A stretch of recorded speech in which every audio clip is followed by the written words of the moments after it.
মুক্তিযুদ্ধ নিয়ে প্রচুর আবেগ দেখা যায় বাঙ্গু সুশীলদের। এরা আবেগে কাইন্দা দেয়, মুক্তিযুদ্ধ নিয়ে গব্ব করে, কিছু কইলে ফস কইরা ওঠে, আর রাজাকার পাকিস্তানের দালাল বইলা গালি দেওয়া শুরু করে, কয় পাকিস্তানকে যুদ্ধ করে হারাইছি। কিন্তু সত্যিকারের যুদ্ধটা যে কয়দিন হয়েছে ইন্ডিয়ার সাথে, সেই যুদ্ধে এই সোকল মুক্তিযোদ্ধাদের কোনো উল্লেখযোগ্য ভূমিকা নাই। আমাদের সেক্টরগুলো সরাসরি যুদ্ধে যেটুকু ভূমিকা আছে সেটাই গর্বের। ইস্ট বেঙ্গল রেজিমেন্টের 8টা ব্যাটালিয়ন নিয়ে আমরা সেক্টর তৈরি করি, আমরা সেটা জানি। যখন ইন্ডিয়ান আর্মি মুভ করলো বাংলাদেশের দিকে, তখন ইন্ডিয়ার 3টা ডিভিশনের সাথে আমাদের এই 8টা ব্যাটালিয়ন দিয়ে তৈরি যে সেক্টরগুলো, এগুলো ভাগযোগ করে দেওয়া হয়েছিল। কেউ মন খারাপ করেন না, সত্যিকার অর্থে আপনি যেটাকে মিলিটারি অপারেশন বা যুদ্ধ বলেন, সেখানে ফজা পাগলার মতো যারা বাংলাদেশের মুক্তিযুদ্ধ নিয়ে গব্ব করে, তাদের কন্ট্রিবিউশন ছিল প্রায় শূন্য। আমার কথা বিশ্বাস করার দরকার নাই। জেনারেল জ্যাকব মুক্তিবাহিনী নিয়ে তার বইয়ে কি লিখছে, জেনারেল জ্যাকবকে চেনেন তো, উনি পাক বাহিনীকে সারেন্ডার করাইছিলেন। সারেন্ডারের যে ছবিটা দেখেন, ওইটার মধ্যে দেখেন জেনারেল জ্যাকব প্রথম ইন্ডিয়ান জেনারেল যিনি ঢাকায় ঢুকছিলেন। উনি লিখছেন ওনার বইয়ে, মুক্তিবাহিনীর সদস্যদের অস্ত্র আর গোলা বারুদের সাথে পরিচিতি ছিল না। এটা আমরা দেখবো যে আসলে যে পরিচিতি ছিল না, তারা যে গপ্প করছে সেই গপ্পগুলো যে ভুয়া, ওইটা দিয়েও প্রমাণ হয়।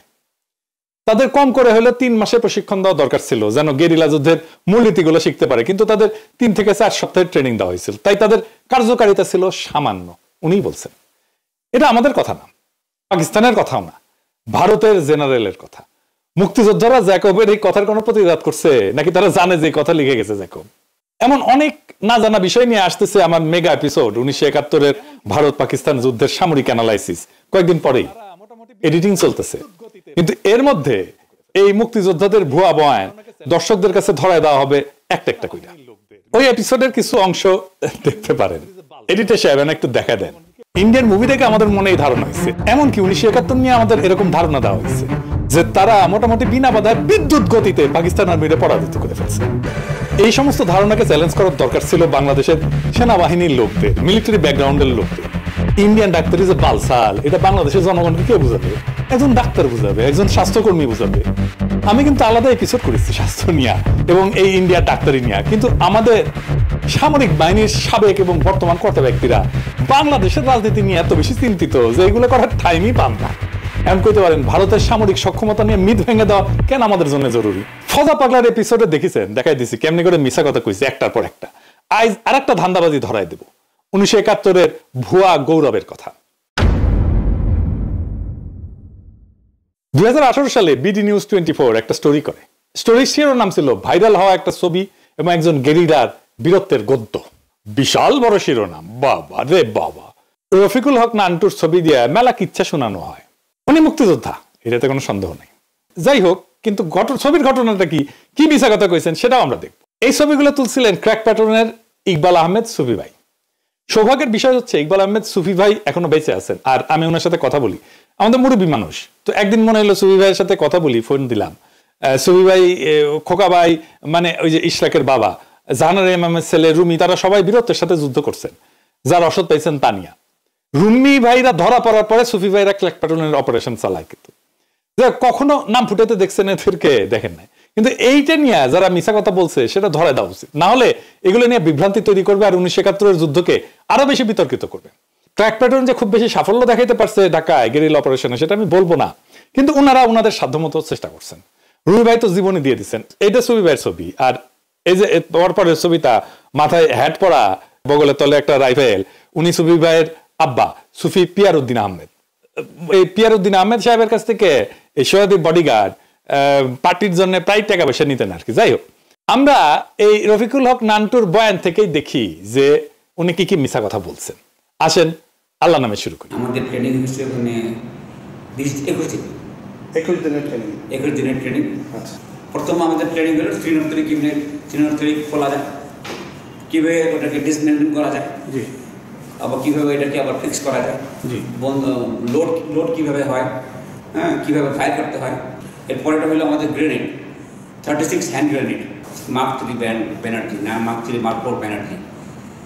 আমাদের সাহস বাড়াবার জন্য আমাদের ক্যাম্পের থেকে দূরে নিয়ে দিত, সেখানে তাদেরকে।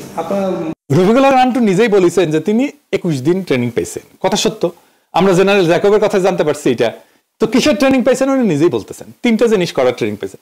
303 রাইফেল চালানো, এডিটর সাহেব 303 রাইফেলটা একটু দেখে দেন। বেয়োনেট চার্জ করা, 3 নাম্বার গ্রেনেড ছোড়া, 3টা কাজ।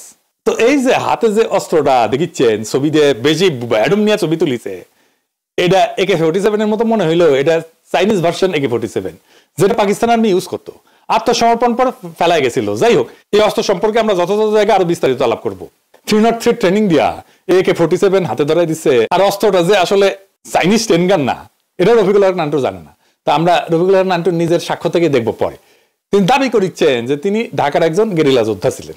আর মেজর হায়দার, তখন ছিলেন উনি ক্যাপ্টেন হায়দার, উনি তো গেরিলা ট্রেনিং দিয়েছেন, কীভাবে নিজেকে গেরিলা মানে খাওয়া দাওয়া না করে কীভাবে আমার শত্রুদের উপরে ঝাঁপায় পড়া যায় সেইভাবে ট্রেনিং উনি দিয়েছেন।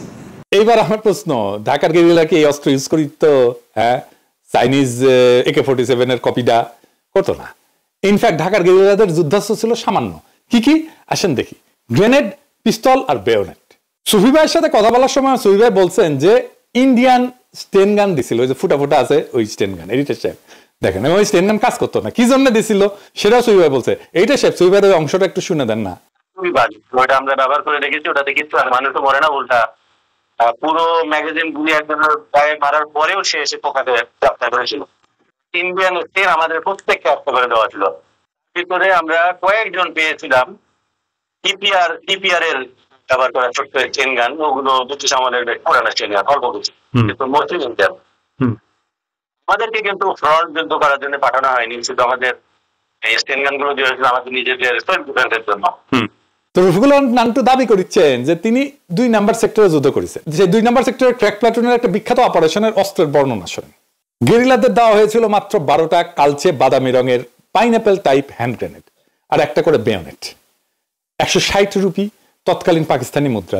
এটা নিয়ে সীমান্ত অতিক্রম করে তারা সবাই ঢাকায় পৌঁছেছিলেন 3রা জুন। আমরা আর একটা ছবি সংগ্রহ করছি ক্র্যাক প্লাটুনের অস্ত্র জমা দিতে যাওয়ার আগের মুহূর্তের ছবি। ঠিক মাঝখানে স্টেন গান হাতে দাঁড়ায় মুক্তিযোদ্ধা আবু নাহাজ নান্নু, আর ডান হাতে কোমরে হাত রেখে স্টাইল করে দাঁড়ানো ওনে নান্নু নাহাজ ভাইয়ের ছোট ভাই পল্টু। ছবিতে দেখা যাচ্ছে কেবল 303 এর স্টেন গানে, কোনো তথাকথিত চাইনিজ স্টেন গান নাই। রফিকুল হক নান্টু এই ছবি নিয়ে কি বলছে দেখেন। এই ছবিটার হিস্ট্রি জানতে চাই, মানে আপনি আসলে কি চালাতেন? আমাদের তো স্টেন গানে যে দেখছেন যেটা, এটা একটু যদি আমাদেরকে দেখাতেন। এটা বললাম না, যেদিনকে আমরা অপারেশন করলাম, যেদিনকে আমি এটা আমরা যে বাসাটা, এটা পিলখানার কাছে। আচ্ছা, পিলখানার কাছে। তো যেখানে পিলখানা দেখা যায়, এখান থেকে পিলখানা পুরো দেখা যায়। তো এটা একটা অবজারভেশন পোস্ট, ওপি বলে, যেটা একটু উপরে ধরা যাবে। হ্যাঁ, এটা অবজারভেশন ওপিতে একটা মেশিন গান, এটা জি, SMG submachine gun, machine gun. জি, এই মেশিন গানে এটা 3 ট্রাইপড আছে, স্ট্যান্ড আছে, দেখছেন আপনার ক্যামেরার মতন স্ট্যান্ড আছে। মানে এটা আপনার ছবি? এটা আমার ছবি। আজিমপুরের পিলখানার কাছেই ছিল সহযোদ্ধার লস্করদের বাড়ি। চায়না বিল্ডিং বললে সবাই এক নামে চিনত, ওটা ছিল ঢাকার গেরিলাদের একটা অবজারভেশন পোস্ট। বাড়ির ছাদে স্ট্যান্ডে ফিট করা থাকতো মেশিন গান। আমরাও মাঝে মাঝে যেতাম বাড়িটাতে। একদিন চাইনিজ স্টেন গান নিয়ে বাড়ির ছাদে উঠছি, তখনই সহযোদ্ধা ইকবাল আহমেদ সুফি আমার 2টা ছবি তোলে। একটা স্ট্যান্ডে ফিট করা মেশিন গান পজিশনরত এবং অন্যটা স্টেন গান হাতে দাঁড়ানো। ওই ছবিগুলোর দিকে তাকালেই 71টা মনে পড়ে যায়। এই যে ক্র্যাক প্লাটুনের আরেক সদস্য লস্করদের বাসা, ওই বাসার ধারে কাছে ওনারা যাইতেন না। আর ওইখানে অবজারভেশন পোস্ট বসানো, এটা তো কোনো প্রশ্নই ওঠে না। অবজারভেশন পোস্ট বসায় প্রথাগত যুদ্ধে, কেরিলা অপারেশনে অবজারভেশন পোস্ট বসায় কি করবে? মানে ওর দেখে কি করবে, মানে এখানে কি করবে শহরের মধ্যে?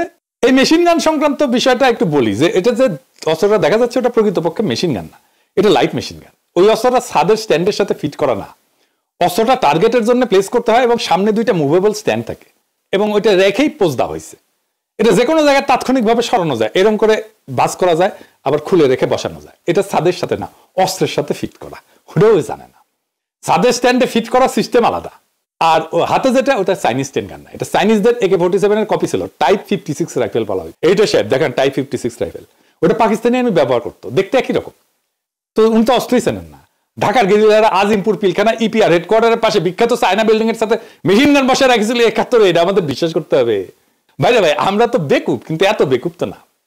আচ্ছা এইবার আসেন আমরা সুফি ভাইয়ের বক্তব্য শুনি, যে আসলেই ওই ছাদে কেন এই অস্ত্রটা আসলে, উনি কখন ছবিটা তুলছিলেন, এই দুটো ছবি ভাই তুলছেন, উনি জানাচ্ছেন এইগুলো 16 ডিসেম্বরে পরে তোলা। পাকিস্তানের অস্ত্র ফেলে গেছিল যত্রতত্র, সেটা জমা দেওয়ার জন্য চায়না বিল্ডিং এর ঠিকানা দেওয়া হয়েছিল, সেইখানে সবাই অস্ত্র জমা দিয়ে যাচ্ছিল, এগুলো সেই অস্ত্র। শুনেন, না তাহলে সে যে দাবি করছে যে চায়না বিল্ডিং এ তাদের অবজারভেশন পোস্ট ছিল, এটা ঠিক না। তো আমাদের কোনো অপারেশনাল কিছু না, ওটা জাস্ট একটা ঠিকানা ছিল, মানুষকে বলা হয়েছিল, সাধারণ মানুষ বলেছিলাম যে ওইখানে এসে কারোর হাতে যদি অস্ত্র দেখে সেগুলো যেন ওখানে এসে সবাই জমা দেয়।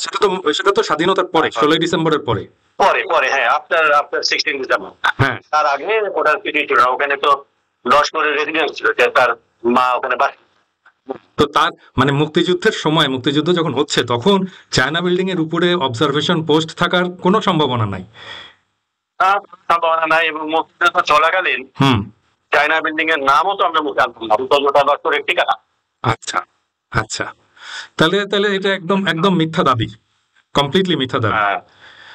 আপনারা যখন গেরিলা অপারেশন করতেন ক্র্যাক প্লাটুনের, তখন তো এই ধরনের অস্ত্র আপনাদের ছিল না নাকি? কি অস্ত্র ছিল? আমাদের প্রত্যেককে ছোট ইন্ডিয়ান স্টেন গান। আচ্ছা, ইন্ডিয়ান স্টেন, যেটা ফুটা থাকে না, ওইটা আমরা ব্যবহার করে রেখেছি। ওটা রেখেছি আর মানুষ মরে না, উল্টা পুরো ম্যাগাজিন গুলি একজনের গায়ে মারার পরেও সে এসে পোকাতে গ্রেফতার করেছিল। সে ক্র্যাক প্লাটুনের ছিল, সুবিভাইয়ের মতে সে 2টা অপারেশনের অংশ নিয়েছিল। শোনেন তার মুখেই। আর আপনি মনে করতে পারেন যে নান্টু সাহেব 2টা অপারেশনে আপনাদের সাথে ছিল, একটা ইলেকশন কমিশনে আর একটা হচ্ছে প্রিন্ট অ্যান্ড পাবলিকেশনে। এই 2টা অপারেশনে আপনি মনে করতে পারেন। বড় ভাই ওখানে। আচ্ছা, তো আলগা ফাপড় নেওয়ার কি দরকার ছিল? এইবার আসেন তার বিল্ডিং উড়ায় দেওয়ার দাবি নিয়ে। সাবাবাজি করতে করতে গাঞ্জার নৌকা পাহাড়ে তুলে দিছে। সে বলতেছে 10 থেকে 12 পাউন্ড এক্সপ্লোসিভ ব্যবহার করতো, আর দাবি করে ওইটুকুন দিয়ে নাকি পুরো বিল্ডিং উড়ে যেত। হ্যাঁ, তো 10 থেকে 12 পাউন্ড এক্সপ্লোসিভ দিয়ে বিল্ডিং এর কাজ ভাঙবে বড়জোর। এই যে দেখেন, এটা জেরুজালেমের কিং ডেভিড হোটেল, ব্রিটিশ ম্যান্ডেটের হেডকোয়ার্টার ছিল। 1946 সালে ইসরায়েলি ইরগুনের বেগিন এখানে এক্সপ্লোসিভ দিয়ে বিল্ডিং এ হামলা করে। বিখ্যাত একটা ঘটনা কিন্তু, হামলার পর ভবনের একাংশ এইভাবে ধ্বংস হয়ে যায়। এই হামলাতে ইরগুন কতটুকু এক্সপ্লোসিভ ব্যবহার করছিল জানেন? শুনবেন, 350 কেজি, মানে 770 পাউন্ড। সেটাও বেসমেন্টে গিয়া স্ট্র্যাটেজিক্যালি বিভিন্ন ভালনারেবল পয়েন্টে সেট করা হয়েছিল। যে কোনো মিলিটারি এক্সপার্ট হিস্টোরিয়ান যখন এই 10 পাউন্ড এক্সপ্লোসিভ দিয়া বিল্ডিং উড়ায় দেওয়ার কাহিনী শুনবে, আস্তে আস্তে মুইতে দিবে। অবশ্য সে কইছে 12 কেজি, মানে 25 পাউন্ড আর কি এক্সপ্লোসিভ। ডিএপিতে 12 কেজি মানে 25 পাউন্ড লিখছে, আর নির্বাচন কমিশন অফিসে 12 পাউন্ড লিখছে। এইটুকুন এক্সপ্লোসিভ দিয়া বিল্ডিং উড়ে যাচ্ছে, চিন্তা করেন কি গপ্প। 1883 সালে লেবাননে বৈরুতের আমেরিকান মেরিনদের ব্যারাকে হেজবুল্লাহ হামলা করছিল। সেই বোম্বিং এ 241 জন আমেরিকান সৈন্য এবং 58 জন ফ্রেঞ্চ সৈন্য মারা গেছিল। অত্যন্ত দুঃখজনক ঘটনা। এই একটা 19 টন ট্রাককে এক্সপ্লোসিভ দিয়া ভর্তি করিয়া একজন সুইসাইড বোম্বার ব্যারাকের কাছে নিয়ে গিয়ে ডেটোনেট করে দিছিল। সেখানে কত এক্সপ্লোসিভ ব্যবহার করেছিল জানেন? আন্দাজ করেন তো, 10 pound, 20 pound, 50 pound, 200 pound, 500 pound, কোনোটাই না, 12,000 পাউন্ড, মানে 5.5 টন। তো নান্টুরা কি মিনিয়েচার অ্যাটম বম ইউজ করতো যে 10 পাউন্ড এক্সপ্লোসিভ দিয়ে বিল্ডিং উড়াই দিবে? আচ্ছা, বাদ দিলাম এই গাল গপ্প। আর্মি তো মুক্তিযুদ্ধ নিয়ে প্রচুর হাউকাউ করেছে, ওখানে মিউজিয়ামে বানাইছে ক্যান্টনমেন্টের মধ্যে, করে নাই? করেছে তো। তো আপনারা আর্মি আলা ভাইরা, আপনারা কেন বলেন নাই যে এটা তো অবাস্তব গল্প করতেছে, অসম্ভব গল্প করতেছে, এটা তো সত্য হইতে পারে না? বলেন নাই কেন? ঠরে এখন তো সারা দুনিয়া কইবে সব ভুয়া, কারণ মিছা কথা কইছে। এখন তো পুরা গজদন্ত মিনার ভাঙ্গা পড়বে মুক্তিযুদ্ধ নিয়ে। কি হবে তখন? গব্বর কি হবে? মুক্তিযুদ্ধের অপমান কইয়া সিক্কুর দিছে এতদিন, 55 বছর। এগুলো তো সকাল সন্ধ্যা থাপড়ানো দরকার ছিল।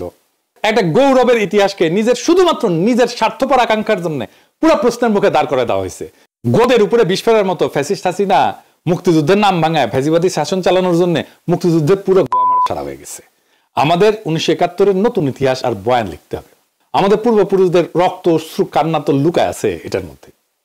আমরা সত্যের অধিকতর নিকটবর্তী ইতিহাসের বয়ান তৈরি করব। আর হ্যাঁ, সেইখানে আওয়ামী আর বামেদের বয়ানের ছিটে ফোটাও থাকবে না। আমরা সেই দিনের অপেক্ষায় থাকলাম। 1971 আমাদের রক্তের স্মৃতি, কিন্তু গৌরব যদি মিথ্যার সাথে মরা হয় তা কেবলই ধ্বংসের অপেক্ষায় থাকা একটা তাসের ঘর। আজ আমরা বলতেছি আমরা গৌরব রাখবো সত্যের সঙ্গে, মিথ্যাচারের সঙ্গে না। যারা সত্যিকার ভাবে সেক্টরে সেক্টরে যুদ্ধ করছে, তাদের কষ্ট, তাদের অল্প অস্ত্র, অল্প রসদ, ছোট ছোট বীরত্ব আর অসীম সাহস, এগুলোই আমাদের গর্ব। ভোতা কাহিনী, সহজে ভাইরাল হওয়া ছবি আর কথার কুটকাচালি, এসবে আর আমরা বিশ্বাস করব না। বীরত্বের ইতিহাস বড় করে থাকা উচিত, কিন্তু মানুষ আর ইতিহাস দুই পবিত্র, কিন্তু সেই পবিত্র ইতিহাসে মিথ্যা কাহিনী ঢুকে দেওয়া ক্ষমাহীন অপরাধ। যে ছবি, যে গল্প আমাদের মুক্তিযুদ্ধের ইতিহাসকে বিভ্রান্ত করছে, তাদেরকে আমরা প্রশ্ন করব, যাচাই করব এবং যদি প্রমাণ মেলে প্রকাশ করব। কারণ স্বাধীনতা এবং ন্যায় শুধুমাত্র আবেগ না, সত্যের উপরে ভিত্তি করে টিকে থাকে। এই কাজ কোনো ব্যক্তির আক্রমণের জন্য না, এটা আমাদের জাতীয় স্মৃতিকে রক্ষা করার সংগ্রাম। যারা আসলেই রক্ত দিছিল, যারা সীমিত অস্ত্রে শহর গ্রাম জুড়ে লড়ছিল, যেভাবে পারে, যতটুকু পারে, তাদের প্রামাণ্য কথা ছাড়া কোনো কৃতিত্ব মানা হবে না। আর যারা রাজনীতি করে মুক্তিযুদ্ধকে নিজের স্বার্থে বেঁচে থাকার মাধ্যম বানাইছে, তাদের ইতিহাস আমাদের কাছে অগ্রাহ্য হবে। আমরা নতুন ইতিহাস লিখব সত্যের নীতি অবলম্বনে, প্রমাণ ভিত্তিক, ঘনিষ্ঠ সাক্ষ্য এবং সামরিক বিশ্লেষণের সঙ্গে। এটা কোনো মিথ্যাচারের বদলা না, এটা আমাদের পূর্বপুরুষদের সম্মান ফিরে আনার চেষ্টা। আমরা মিথ্যার ভেলায় ভাসতে দেব না তাদের আত্মত্যাগকে। শেষে আমি আপনাদেরকে বলি, চোখ খোলা রাখেন, প্রশ্ন তোলেন, গৌরবকে যাচাই করেন। অতীতের সেই রক্তও আমাদের, আমরা সেটা আড়াল করব না। আমরা শুদ্ধ করে ভবিষ্যৎকে দেব। সত্যের জয় হোক। ইনকিলাব জিন্দাবাদ।